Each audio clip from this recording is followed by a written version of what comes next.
This is a demonstration how to build a basic security application using the IC2Cloud platform. This video will walk you through all the necessary steps to complete the application. First, it will show you how to build the hardware for this project. It will also show you how to create the firmware for the hardware. The presentation will introduce you to the Cloud Device Builder.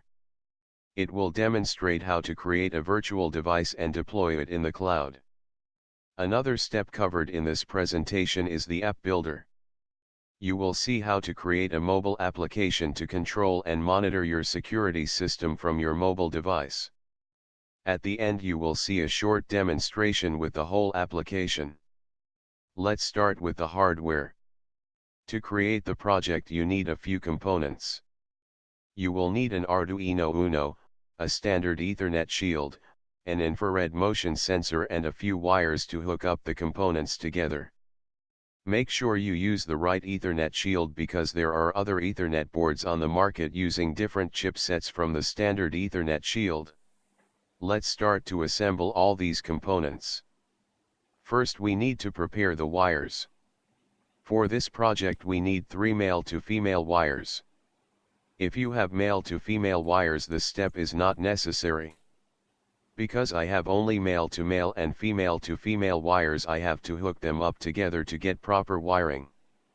Basically, I just have to plug them into each other, as you can see in the video. For this project, you do not need to do any soldering. You also do not need any prototype board. We will hook up the components together just using the wires. Next step is to connect the Ethernet shield to the Arduino board. This is a very easy step.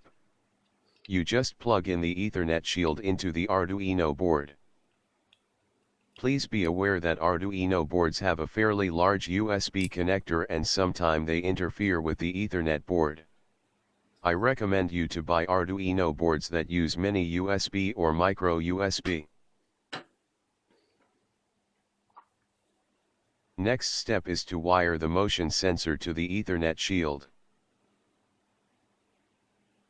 We use the female connectors on the wires to connect the infrared sensor.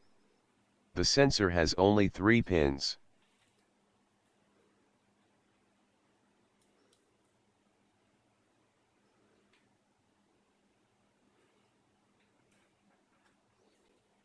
The picture on the screen shows you how to do the wiring. This is a very simple process. You can find all the details on the IC2Cloud site, what type of motion sensor we use, where we purchase the components and their specifications. Basically, you connect ground from sensor to Arduino ground. VCC from sensor goes to the 5-volt output from Arduino.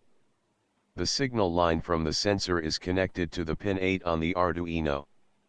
Keep in mind that you actually do the connections to the Ethernet board because this is acting as a pass-through shield for these pins on the Arduino. The hardware is ready for usage. The last step is to plug in the Ethernet cable and the USB cable. USB should be connected to the computer you are going to use to create the firmware. As you can see, the hardware is up and running.